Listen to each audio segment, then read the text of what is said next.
Hello students, welcome to all of you on my YouTube platform. आप सभी का हमारे यूट्यूब प्लेटफॉर्म में स्वागत है। आज फिर हम लोग बात करेंगे ऑब्जेक्टिव टाइप क्वेश्चंस के टेक्निकल आर्ट यानी बहुविकल्पीय प्रश्नों पर हम लोग बात करेंगे। 28 तारीख को जो प्रावैधिक कला का पेपर होना है उस संबंध में आज हम लोग पार्ट 2 ऑब्जेक्टिव टाइप के क्वेश्चंस पर बात करेंगे। आज का ये वीडियो आप सभी के लिए बहुत ज़्यादा इम्पोर्टेंट होने वाला है। आज के इस क्लास में जितने भी एमसीक्यू क्वेश्चंस पर हम लोग डिस्कशन करेंगे, ये श्योर है कि आपको 28 के पेपर में फर्स्ट पार्ट और सेकेंड पार्ट से 10 आउट ऑफ 10 क्वेश्चन देखने को मिलेंगे। इसलिए इन सारे फर्स्ट पार्ट और सेकेंड दोनों पार्ट्स के क्वेश्चंस की ठीक से प्रैक्टिस करके आप अपने एग्जाम में जाएंगे। आपको पूरे के पूरे 10 प्रश्न करने में कोई भी कठिनाई नहीं होगी। चलिए स्टार्ट करते हैं। क्वेश्चन नंबर वन देखिए, एक समान ऊंचाई की लंब रेखाएं जितनी दूर होती जाएंगी कैसी प्रतीत होंगी। यानी अगर एक समान ऊंचाई की लंब रेखाओं को अगर हम दूर करेंगे तो कैसी प्रतीत होंगी, तो इसका राइट आंसर होगा छोटी। कैसी प्रतीत होंगी? जितना आप दूर करते जाएंगे उतना आपको छोटी प्रतीत होती जाएंगी। क्वेश्चन नंबर नेक्स्ट, जो रेखाएं क्षितिज की ओर जाती हैं वे नेत्र के सामने क्षितिज पर कहाँ मिलती हैं। लिखा है जो रेखाएं क्षितिज की ओर जाती हैं वो नेत्र के सामने क्षितिज पर कहाँ मिलती हैं। तो ऑप्शन ए है दृष्टि केंद्र पर, दृष्टि की मुख्य रेखा पर, नेत्र बिंदु पर। तो कहाँ मिलेंगी? दोनों रेखाएं दृष्टि केंद्र पर मिलेंगी, यानी जहां पर दृष्टि केंद्रित होगी वहीं पर वो मिलेंगी। नेक्स्ट क्वेश्चन नंबर 3, रेल की पटरियों के स्लीपर दूर होते हुए एक दूसरे से दिखाई देते हैं।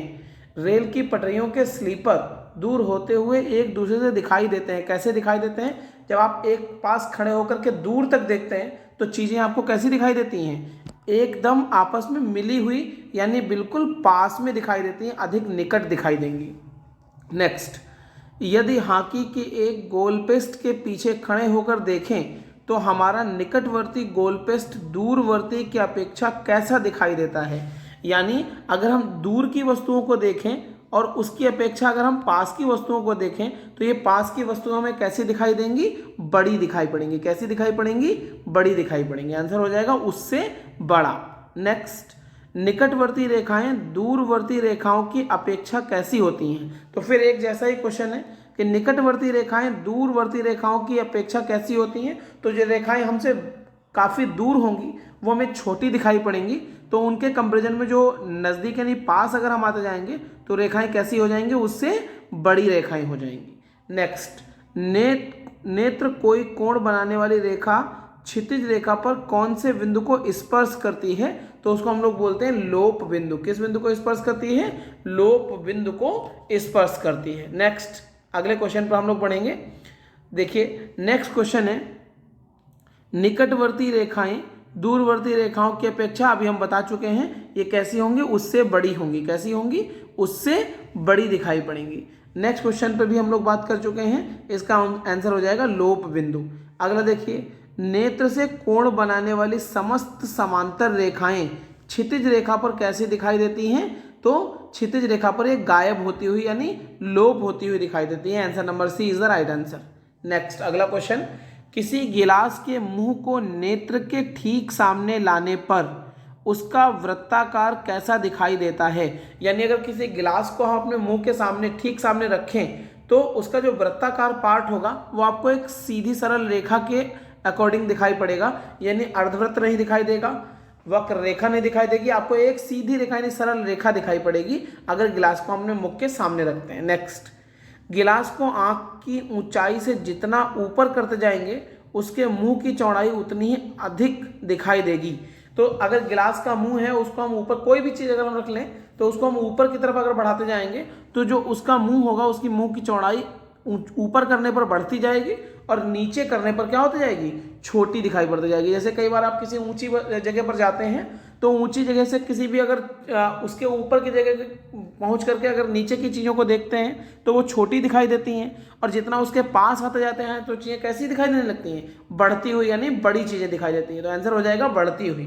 नेक्स्ट, जो वृत्त पृथ्वी के समांतर हैं वो कैसे दिखाई देंगे, यानी जो वृत्त पृथ्वी के समानांतर हैं वो कैसे दिखाई देंगे, तो वो कैसे दिखाई देंगे, दीर्घ वृत्ताकार दिखाई देंगे। कैसे दिखाई देंगे, दीर्घ वृत्ताकार दिखाई देंगे। नेक्स्ट, जो वृत्त पृथ्वी के समांतर हैं वे कहाँ सममित होंगे, दीर्घ अक्ष पर नहीं होंगे, वो लघु अक्ष पर होंगे। किस पर होंगे, लघु अक्ष पर होंगे। नेक्स्ट, अगला क्वेश्चन, अगला क्वेश्चन देखिए, इस पर हम लोग की बात हो चुकी है बढ़ती हुई, और यहाँ हम लोग जब बात करेंगे तो देखिए यहाँ पर आ जाएगा, ये हो जाएगा बढ़ती हुई, ये हो जाएगा दीर्घ वृत्ताकार, और यहाँ पर हो जाएगा लघु अक्ष पर। ये देखिए क्वेश्चन, जो समांतर रेखाएं दर्शक से बराबर दूरी पर होती हैं वे चित्र में कैसे दिखाई देंगी, तो वे चित्र में कैसे दिखाएंगी, दर्शक से बराबर दूरी पर, तो वो समांतर दिखाई पड़ेंगी। कैसे दिखाई पड़ेंगी, समांतर दिखाई पड़ेंगी। नेक्स्ट, अगला देखिए, ये क्वेश्चन ध्यान से देखिएगा। 3 सेंटीमीटर व्यास के वृत्त के बराबर एक आयत दी हुई है।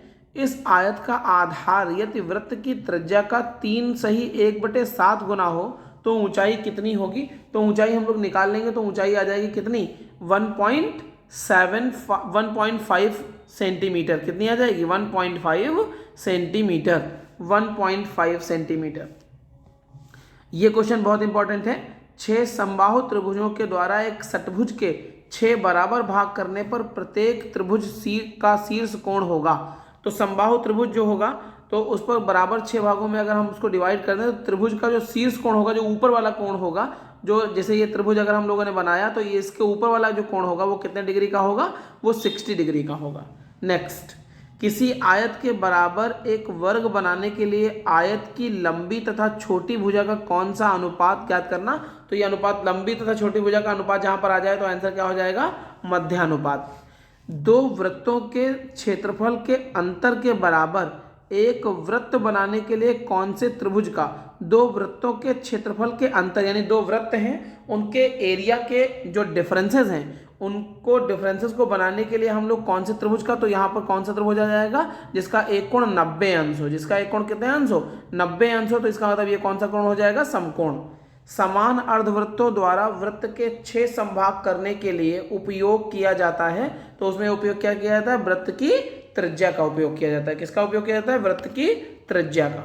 नेक्स्ट, किसी दीर्घवृत्त के बराबर, तो इसका आंसर हम लोग बढ़ चुके हैं, यहाँ पर मध्यानुपात होगा। यहाँ पर 90 डिग्री जिसका कोण होगा वो त्रिभुज हो जाएगा। यहाँ पर क्या होगा, देखिए, किसी आयत के बराबर समचतुर्भुज बनाने पर यदि समचतुर्भुज का लंबा विकर्ण आयत के आधार का दोगुना है तो उसका छोटा विकर्ण आयत की ऊंचाई का कौन सा भाग होगा, उसके बराबर बनेगा। कैसा बनेगा, बराबर यानी समान। किसी समबाहु त्रिभुज का बाह्य कोण, समबाहु त्रिभुज का बाह्य कोण, तो आप समबाहु त्रिभुज का मतलब ऐसा त्रिभुज जिसकी सभी भुजाएं क्या हों, बराबर हों। तो देखिए, जैसे ये त्रिभुज बनाया आपने, ये त्रिभुज बना है तो ये समबाहु त्रिभुज है, तो इसकी ये भी 60 होगा, ये भी 60 होगा और ये भी 60 होगा। तो यहाँ पर देखिए, अब बाह्य त्रिभुज पूछ रहा है ना, बाह्य कोण, तो ये इसकी रेखा को हमने यहाँ बढ़ा दिया। इसकी रेखा को जब ये बढ़ा दिया तो ये वाले कोण की बात कर रहा है, बाह्य कोण ये वाला कोण। तो जब ये 60 है और ये पूरा 180 होता है तो इस 180 से इस 60 को माइनस कर देंगे तो कितना आ जाएगा, 120 आ जाएगा। कितना आ जाएगा, 120। बात समझ में आ गई। ये समकोण जो समबाहु त्रिभुज है ना, इसका प्रत्येक कोण कितने अंश का होगा, 60 अंश का होगा। तो जब ये अंदर वाला पार्ट 60 हो गया और ये पूरा 180 होता है तो 180 से 60 माइनस कर देंगे, कितना आ जाएगा, 120 आ जाएगा। क्वेश्चन पेपर में आ सकता है। नेक्स्ट क्वेश्चन भी बहुत इंपॉर्टेंट है। किसी समपंचभुज का अंतः कोण कितना होता है। तो समपंचभुज का अंतः कोण हमेशा दोस्तों कितना होता है, 108 डिग्री होता है। कितना होता है, 108 डिग्री होता है। नेक्स्ट देखिए अगला क्वेश्चन। समान क्षेत्रफल के दो त्रिभुजों में से यदि एक त्रिभुज का आधार दूसरे से बड़ा हो तो उसकी ऊंचाई उसी अनुपात में घट जाती है। अगर यहाँ पर लिखा हो दूसरे आधार से छोटा हो तो ये बढ़ जाएगी, अगर लिखा है दूसरे से बड़ा है तो इसका मतलब ये ऊंचाई इसकी जो होगी वो क्या हो जाएगी, उसी अनुपात में घट जाएगी। नेक्स्ट, किसी समपंचभुज के बराबर त्रिभुज बनाने के लिए यदि उसका आधार पंचभुज के आधार का 5 गुना लिया जाए तो उसका शीर्ष बिंदु पंचभुज में कहाँ पर रहेगा। तो इसका शीर्ष बिंदु पंचभुज के केंद्र को मिलेगा। कहाँ मिलेगा, केंद्र। दीर्घ अक्ष तथा लघु अक्ष एक दूसरे को जिस कोण पर काटते हैं, दीर्घ अक्ष और लघु अक्ष हमेशा एक दूसरे को 90 अंश पर काटते हैं। कहाँ काटते हैं? 90 अंश पर काटते हैं। नेक्स्ट, दीर्घवृत्त में कितनी नाभियां होती हैं? बहुत इंपॉर्टेंट क्वेश्चन है, पेपर में आ सकता है। दीर्घवृत्त में हमेशा 2 नाभियां होती हैं। दीर्घवृत्त की नाभियों को हमेशा क्या लिखते हैं? N1 N2 लिखते हैं, ना 1 ना 2, N1 N2। दीर्घवृत्त में कितनी नाभियां होती हैं? 2 नाभियां होती हैं। उनके क्या नाम होते हैं? N1 और N2। नेक्स्ट देखिए अगला क्वेश्चन, एक त्रिभुज का क्षेत्रफल उसके आधार और ऊंचाई के गुणनफल का हमेशा कितना होता है? आधा होता है। कितना होता है? आधा होता है। नेक्स्ट, किसी आयत के बराबर त्रिभुज बनाते समय यदि त्रिभुज का आयत के आधार के बराबर रखा गया है तो अब देखिए बराबर है यहाँ पर ना, पहले क्या था? उससे ज़्यादा होता था, वो आधा हो गया था। यहाँ पर क्या है? बराबर रखा गया है तो उसकी ऊंचाई से कितना गुना होगा? तो वो क्या हो जाएगा? जस्ट डबल हो जाएगा। आंसर हो जाएगा दुगनी। क्या हो जाएगा? दुगनी। नेक्स्ट देखिए,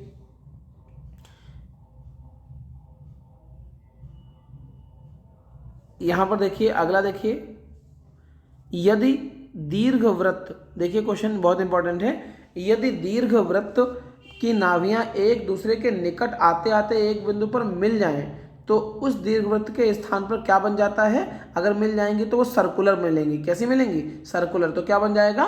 वृत्त बन जाएगा। अभिलंब वह रेखा है जो दीर्घवृत्त के किसी स्पर्श बिंदु पर बनी हुई स्पर्श रेखा के साथ बनाती है। अभिलंब वह रेखा है जो दीर्घवृत्त के किसी स्पर्श बिंदु पर बनी हुई स्पर्श रेखा के साथ बनाती है। क्या बनाएगी? 90 अंश का कोण बनाएगी। क्या बनाएगी? 90 अंश का कोण। तो वो क्या बन जाएगा? समकोण बन जाएगा। क्या बन जाएगा? समकोण। क्या बनेगा? समकोण बन जाएगा। ये बन जाएगा समकोण।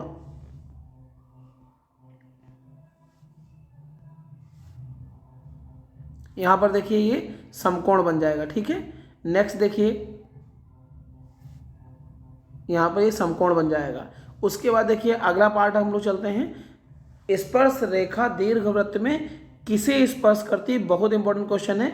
हमेशा वक्र को क्या किसको करती है? वक्र को। यानी स्पर्श रेखा दीर्घवृत्त में किसे स्पर्श करती है? वक्र को। जो आप वक्र बनाते हैं उस वक्र को स्पर्श करती हुई ऐसे इस तरीके से जाती है। जैसे यहाँ पर आपने ये बनाया है इस तरीके से, ये इसको हमेशा हल्का सा टच करते हुए ऐसे इस तरीके से जाएगी, तो इसको हम लोग स्पर्श रेखा कहते हैं। नेक्स्ट, प्रतिच्छेदी रेखाओं द्वारा दीर्घवृत्त बनाने के लिए काटते हुए खींचते हैं। क्या खींचते हैं? रेखाएं खींचते हैं। क्या खींचते हैं? रेखाएं। नेक्स्ट देखिए, यहां पर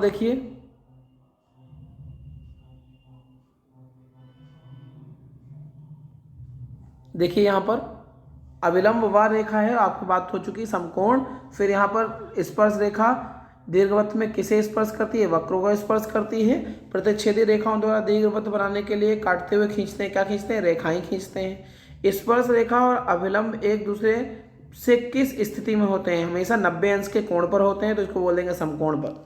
दीर्घवृत्त वह वक्र है जिस पर यदि कोई बिंदु लिया जाए तो उसे इसकी दोनों नाभियों से जोड़ा जाए, तो यहाँ पर जो अंतर होगा या योग होगा वो क्या होगा? हमेशा समान होगा। क्या होगा? समान होगा। नेक्स्ट देखिए अगला, उस ठोस को क्या कहते हैं जिसमें 2 सिरे होते हैं? बहुत इंपॉर्टेंट क्वेश्चन है। उसको हम लोग संपार्श्व कहते हैं। क्या कहते हैं? संपार्श्व। संपार्श्व का मतलब जिसमें 2 सिरे होते हैं और जो दोनों ठोस होते हैं। किसी संपार्श्व के दोनों सिरों के केंद्रों का शीर्ष बिंदु से मिलाने वाली रेखा को क्या कहते हैं? इसको दोनों मिलाने वाली रेखा को हम लोग अक्ष कहते हैं। किसी सूची स्तंभ के आधार के केंद्र का शीर्ष बिंदु से मिलाने वाली रेखा को ये क्या कहते हैं? अक्ष कहते हैं। जिस रेखा पर दोनों समतल एक दूसरे को काटते हैं, बहुत इंपॉर्टेंट क्वेश्चन है, जिस रेखा पर दोनों समतल एक दूसरे को काटते हैं वह है कौन सी रेखा है? प्रतिच्छेदक रेखा। उसको क्या बोलते हैं? प्रतिच्छेदक रेखा। त्रिभुजाकार समपार्श्व के दोनों सिरे, बहुत इंपॉर्टेंट क्वेश्चन है, त्रिभुजाकार समपार्श्व के दोनों जो सिरे होते हैं वो कैसे होते हैं? त्रिभुजाकार होते हैं, त्रिभुज के आकार के होते हैं। सूची स्तंभ के सभी फलकों के शीर्ष कौन से बिंदु मिलते हैं? इसको हम लोग बोलते हैं शिरोबिंदु। क्या बोलते हैं? शिरोबिंदु। किसी आयत की एक भुजा को अक्ष बनाकर घूर्णन करने से क्या बनता है? बेलन बनता है। क्या बनता है? बेलन बनता है। नेक्स्ट, सूची स्तंभ के पार्श्वों का आकार क्या होता है? तो सूची स्तंभ के पार्श्वों का आकार हमेशा कैसा होता है? त्रिभुजाकार होता है। कैसा होता है?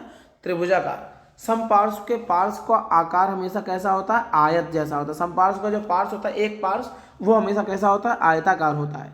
यदि वर्गाकार समपार्श्व में 4 पार्श्व हैं तो घन में कितने हो जाएंगे, 6 हो जाएंगे। जब वर्ग किसमें, वर्गाकार में 4 हैं तो घन में कितने हो जाएंगे, 6 हो जाएंगे। यदि ईंट एक ठोस है तो फुटबॉल कौन सी आकृति है, तो फुटबॉल भी कौन सी आकृति, ठोस आकृति है। गेंद में वक्र पृष्ठ हमेशा एक होता है, गेंद में वक्र पृष्ठ हमेशा क्या होगा, एक होगा। दीवार पृथ्वी पर लंब है तो पृथ्वी दीवार पर क्या है, क्षैतिज है। एक क्या है, एक दूसरे पर लंब है तो दूसरा एक दूसरे का क्या होगा, क्षैतिज होगा। लांबिक प्रक्षेप के प्रथम कोण में अनुविक्षेप हमेशा कहाँ से दिखाई देगा, ऊपर से दिखाई देगा। कहाँ से दिखाई देगा, ऊपर से। नेक्स्ट देखिए, चित्र में वह कौन सा तल है जिस पर अनुविक्षेप बनाया जाता है। बहुत इंपॉर्टेंट क्वेश्चन है, पेपर में आ सकता है। क्षैतिज समतल। हमेशा चित्र में वह कौन सा तल है जिस पर अनुविक्षेप बनाया जा सकता है, क्षैतिज समतल। ठोस के किसी कोने बिंदु का प्रक्षेप ज्ञात करने का अर्थ है उस कोने का हमेशा क्या खींचना, अनुविक्षेप खींचना। अनुविक्षेप क्या खींचना, अनुविक्षेप खींचना। किसी समपार्श्व में अक्ष किसको किससे मिलाता है, तो किसको किससे मिलाएगा, दोनों सिरों के केंद्रों को मिलाएगा। किसको मिलाएगा, जो दोनों सिरे होंगे, जैसे एक ये सिरा एक ये सिरा, तो इनके केंद्रों को आपस में मिलाएगा। ठीक है। नेक्स्ट, जिस रेखा पर दोनों समतल एक दूसरे को स्पर्श करते हैं उसको हम लोग हमेशा क्षितिज या क्षैतिज रेखा कहते हैं। क्या कहते हैं, क्षितिज या क्षैतिज रेखा। प्रथम तल में यदि क्षैतिज समतल नीचे रहता है तो ऊपर कौन सा तल रहता है, हमेशा ऊपर वाले तल को हमेशा क्या कहते हैं, ऊर्ध्वाधर तल कहते हैं। बहुत इंपॉर्टेंट क्वेश्चन है यहाँ पर, ऊपर वाले तल को हमेशा ऊर्ध्वाधर तल कहते हैं। कौन सा तल कहते हैं, ऊर्ध्वाधर तल कहते हैं। नीचे वाले को क्या कहते हैं, हमेशा क्षैतिज कहते हैं। ऊपर वाले को हमेशा क्या कहते हैं, ऊर्ध्वाधर कहते हैं। नेक्स्ट देखिए, मध्यम मोटाई के बराबर बिंदुओं से बनी रेखा को क्या कहते हैं, मध्यम मोटाई के बराबर बिंदुओं से बनी रेखा को हमेशा अदृश्य रेखा कहते हैं। कौन सी रेखा कहते हैं, अदृश्य रेखा कहते हैं। मापदर्शक रेखा के सिरे किस प्रकार बनाए जाते हैं, तो हमेशा किस प्रकार बनाए जाते हैं, तीर के निशान के आकार के बनाए जाते हैं। नेक्स्ट, वह कौन सी आकृति है जिसके तीनों फलक और आधार सभी समबाहु त्रिभुज हों, तो वो कैसा होगा, चतुष्फलक होगा। क्या होगा, चतुष्फलक होगा।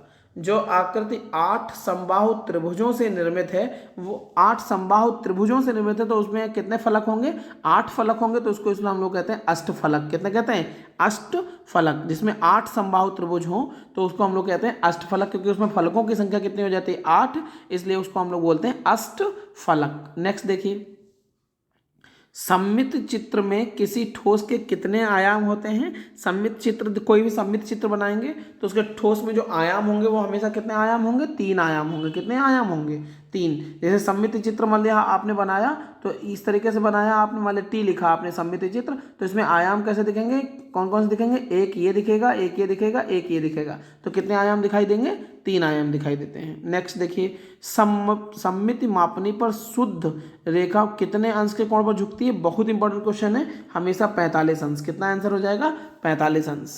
नेक्स्ट देखिए अगला, सममित चित्र में एक ठोस में कोण बनाने वाले तीनों किनारों को क्या कहते हैं, सममिति अक्ष कहते हैं। क्या कहते हैं, सममिति अक्ष। सममित दूरियां प्राप्त करने के लिए कहां से कहां तक प्रक्षेप खींचे जाते हैं, तो प्रक्षेप हमेशा 45 डिग्री से लेकर 30 डिग्री की रेखा तक खींचे जाते हैं।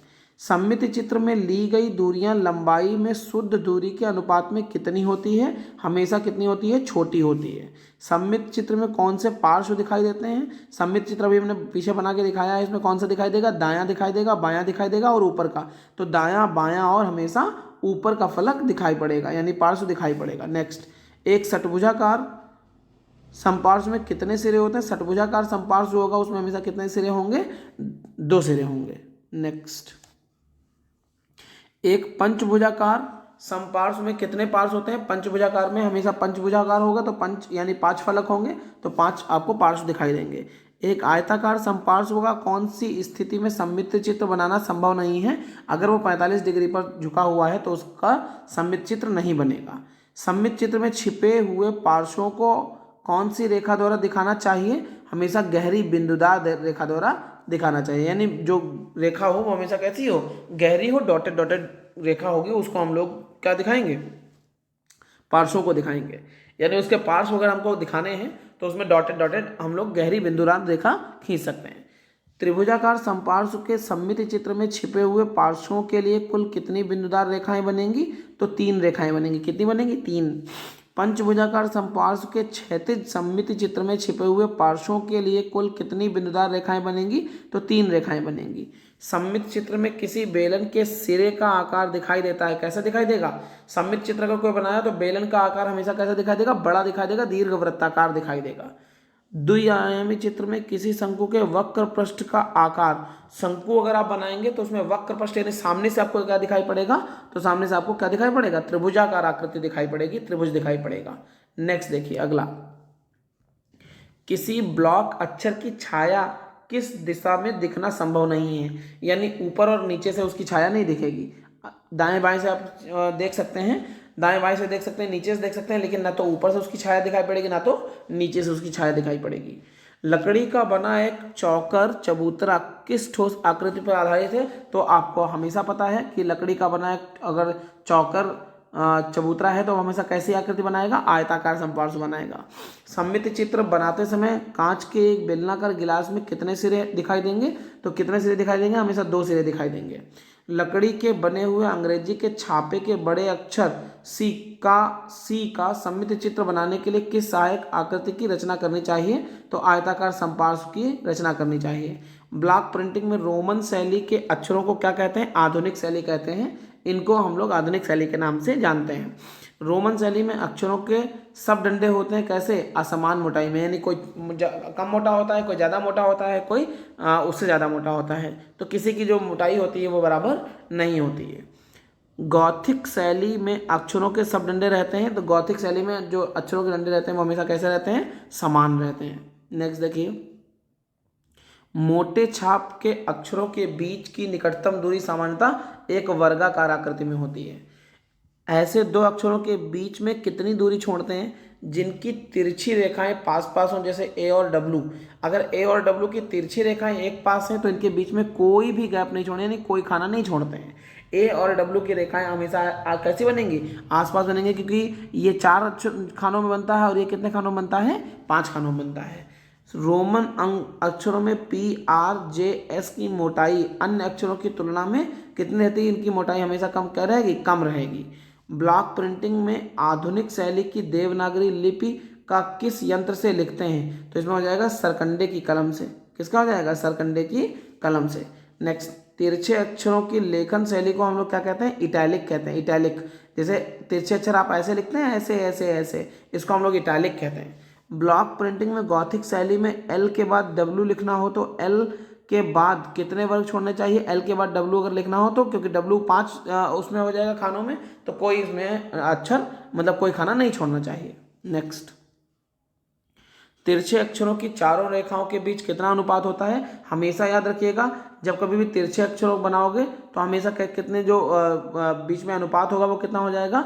2:3:2, 2:3:2, 2:3:2। तिरछे अक्षर कितने अंश पर झुकाकर लिखना उपयुक्त होगा? ये अंश क्वेश्चन पेपर में 100% आ सकता है, तो यहाँ आंसर हो जाएगा 75 अंश। कितना आ जाएगा? 75 अंश। नेक्स्ट, तिरछे अक्षर लिखते समय अक्षरों से अक्षरों तथा शब्दों के बीच की दूरी कितनी रखते हैं? समान रखते हैं हमेशा, यानी सबके बीच की दूरी हमेशा कैसी होनी चाहिए? समान होनी चाहिए। ब्लॉक प्रिंटिंग में गॉथिक शैली में शब्द लिखने के लिए कितने ब्लॉक बनाना उपयुक्त है? 23 यानी 23। संदर्भ चित्र में किसी वस्तु का कौन सा चित्र दिखाई देगा? कौन सा चित्र दिखाई देगा? जैसा दिखाई दे रहा है वैसा ही चित्र दिखाई देगा। ठीक है, नेक्स्ट देखिए, संदर्भ चित्र में कौन सा चित्र दिखाई देगा? जैसा दिखाई दे रहा है। नेक्स्ट, एक समान ऊंचाई की लंब रेखाएं जितनी दूर होती जाएंगी वो कैसी प्रतीत हो जाएंगी? अभी बताया था, छोटी प्रतीत होती जाएंगी। जो रेखाएं क्षितिज की ओर जाती हैं वे नेत्र के सामने क्षितिज पर कहाँ मिलती हैं? दृष्टि केंद्र पर मिलती हैं। रेल की पटरियां स्लीपर हमेशा अधिक निकट होते जाएंगे, ये क्या हो जाएगा? उससे बड़ा दिखाई देगा आपको यहाँ पर। फिर निकटवर्ती रेखाएं दूरवर्ती रेखाओं की अपेक्षा हमेशा बड़ी दिखाई देंगी। नेत्र कोई कोण बनाने वाली क्षितिज रेखा पर कौन से बिंदु को स्पर्श करता है? लोप बिंदु को स्पर्श करता है। नेक्स्ट,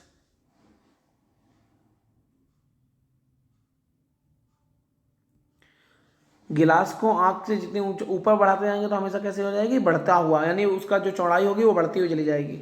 जो वृत्त पृथ्वी के समानांतर है वे कैसे दिखाई देंगे? दीर्घ वृत्ताकार दिखाई देंगे। जो वृत्त पृथ्वी के समानांतर है वे कहाँ पर सम्मिलित होंगे? लघु अक्ष पर। जो समांतर रेखाएं दर्शक के बराबर होती हैं वे चित्र में कैसे दिखाई देंगी, समांतर दिखाई देंगी। शीशे के बंद दरवाजे के सामने खड़े होकर उस पार के दो खंभों को देखने पर जो चित्र बनेगा वह क्या कहलाएगा, संदर्श चित्र। उस चित्र को क्या कहेंगे, संदर्श चित्र। शीशे के बंद दरवाजे के सामने खड़े होकर उस पार की आकृति को यदि शीशे पर बनाया जाए तो शीशे को कौन सा तल कहेंगे, उसको कौन सा तल कहेंगे, क्योंकि इस पर चित्र बनेगा तो इसको हम लोग क्या बोलेंगे, चित्रतल बोलेंगे। क्या बोलेंगे, चित्रतल। नेक्स्ट देखिए, चित्रतल पर कौन सा पारदर्शी समतल है, चित्रतल कौन सा पारदर्शी समतल है, ऊर्ध्वाधर। ये कैसा है, ऊर्ध्वाधर है। नेक्स्ट देखिए, दृष्टि केंद्र से होती हुई धरती रेखा के समांतर जो रेखा चित्रतल पर खींची जाती है उसे कहते हैं क्षितिज रेखा। क्या कहते हैं, क्षितिज रेखा कहते हैं। नेक्स्ट, जो रेखा हमारे नेत्र से चित्रतल पर लंबवत रहती है और धरती तल के समानांतर रहती है वह क्या कहलाती है, दृष्टि की मुख्य रेखा। कौन सी, मुख्य रेखा कहलाती है। वस्तु की सीमांतर रेखाओं की लंबाई जो चित्रतल पर कोई कोण बनाती है किस बिंदु द्वारा मापी जाती है, माप बिंदु द्वारा मापी जाती है। वह कौन सी रेखा है जिस पर धरती तल और चित्रतल मिलते हैं, इसको हम लोग बोलते हैं धरती रेखा। लोप रेखा वस्तु की किसी सीमांतर रेखा के समांतर नेत्र से कहाँ तक खींची जाती है, क्षितिज रेखा तक खींची जाती है। किस रेखा तक, क्षितिज रेखा तक। नेक्स्ट देखिए अगला, धरती रेखा तल के अतिरिक्त और कौन सा तल मिलता है, तो धरती रेखा तल के अतिरिक्त कौन सा तल मिलता है, चित्रतल मिलता है। यदि एक शंकु का अक्ष दृष्टि की मुख्य रेखा है, आधार एक वृत्त है और आधार का केंद्र दृष्टि है तो उसका शीर्ष क्या होगा, तो उसका शीर्ष हमेशा क्या होगा, नेत्र होगा। यदि एक त्रिभुजाकार समपार्श्व अपने सिरे क्षैतिज समतल पर खड़ा है तथा सिरे की एक भुजा ऊर्ध्वाधर समतल के समांतर है तो उसका अनुविच्छेद कैसा होगा, हमेशा त्रिभुजाकार होगा। अनुविच्छेद कैसा होगा, त्रिभुजाकार होगा। किसी गोले का उत्च्छेद व अनुविच्छेद, गोले का हमेशा, ये क्वेश्चन भी बहुत इंपॉर्टेंट है, गोले का उत्च्छेद और अनुविच्छेद, गोले का हमेशा कैसा बनेगा, सर्कुलर बनेगा। तो अनुविच्छेद और उत्च्छेद दोनों जो कैसे होंगे, वृत्त वृत्त दिखाई पड़ेंगे। पंचभुजाकार सूची स्तंभ में कुल कितने त्रिभुज पार्श्व होंगे, आपको देखने में यहाँ पर जो पंचभुजाकार सूची स्तंभ होगा उसमें में से 5 त्रिभुजाकार आकृति होंगी, 5। यदि बेलन का एक सिरा वृत्ताकार है तो दूसरा कैसा होगा, तो एक सिरा अगर वृत्ताकार है दूसरा सिरा भी कैसा हो जाएगा, वृत्ताकार हो जाएगा।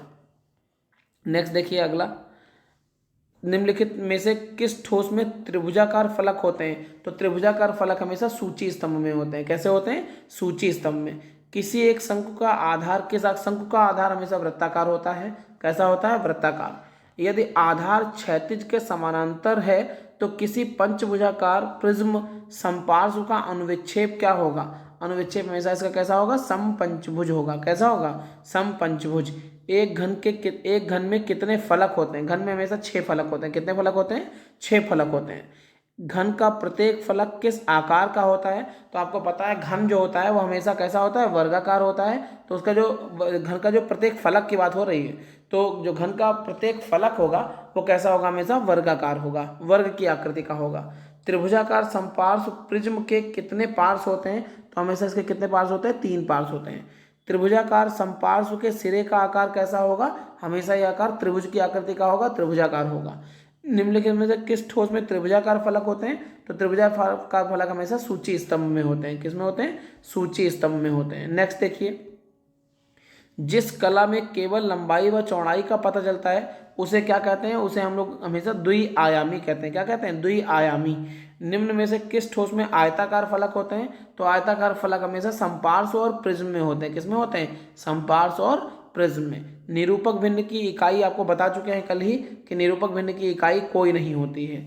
विकर्ण मापनी द्वारा निम्न में से कितनी नापे यूनिट एक साथ प्रदर्शित हो सकती हैं, 616 सेंटीमीटर वर्ग या वर्ग सेंटीमीटर ऐसा कह सकते हैं। जब दो कोणों की मापों का योग 90 अंश हो तो ये कोण कैसा कहलाता है, पूरक कोण। हमेशा याद रखिएगा, जब दो कोणों की मापों का योग 90 अंश हो तो इसको हम लोग पूरक कोण के नाम से जानते हैं। एक ऐसा चतुर्भुज जिसकी सभी भुजाएं समान हो तथा वह प्रत्येक कोण 90 डिग्री का हो तो उसे क्या कहा जाता है, तो उसे हमेशा प्रत्येक कोण जहाँ पर 90 डिग्री का होगा तो उसे हमेशा क्या कहा जाएगा, वर्ग कहा जाएगा। क्या कहा जाएगा, वर्ग।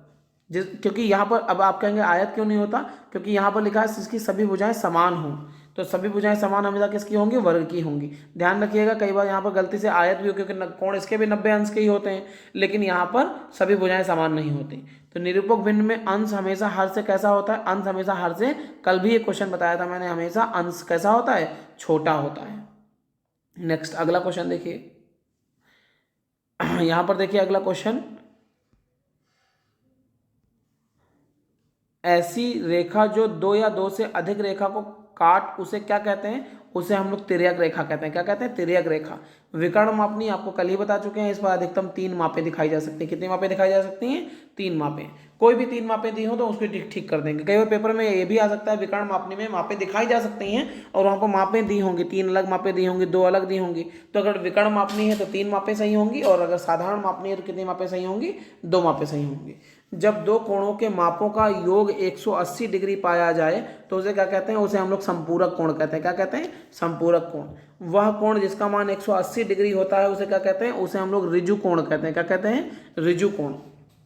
अंग्रेजी के बड़े अक्षरों की ऊंचाई कितने खानों की होती है, इससे रिलेटेड सभी प्रश्नों का प्रैक्टिस कल हम आप लोगों को करा चुके हैं। तो अंग्रेजी के बड़े अक्षरों की ऊंचाई हमेशा कितने खानों की होती है, 7 खानों की होती है। तो आज हम लोगों ने इस तरीके से काफ़ी क्वेश्चंस की प्रैक्टिस कर ली है। अगर आप कल के सभी क्वेश्चन और आज के सभी क्वेश्चंस की प्रैक्टिस कर लेंगे तो आपको 100% सारे क्वेश्चन पेपर में देखने को मिल जाएंगे। लेकिन कोशिश करिएगा कि सारे के सारे क्वेश्चंस को बेहतर तरीके से आप प्रैक्टिस कर लें। इस वीडियो को कम से कम 1 से 2 बार कंप्लीट विदाउट एनी स्किप आप देख लीजिएगा।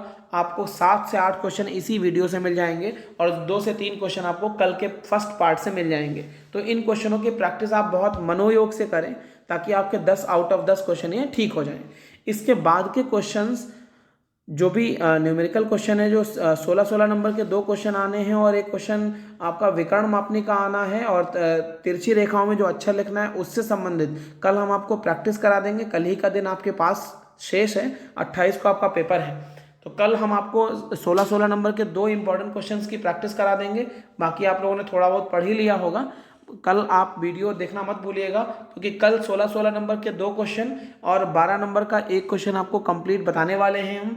और कल ही हम आपको ये बताएंगे कि आपको सेट करने वाले में से किस किस की ठीक अच्छे से प्रैक्टिस कर लेनी है, कौन कौन सी चीज़ों की प्रैक्टिस करनी है और उसके बाद आपको क्या क्या बना लेना है, क्या क्या आपको परीक्षा में अपनी सामग्री ले जानी है। इस पर भी कल हम लोग विस्तार से चर्चा करेंगे, इसलिए कल का वीडियो देखना मत भूलिएगा।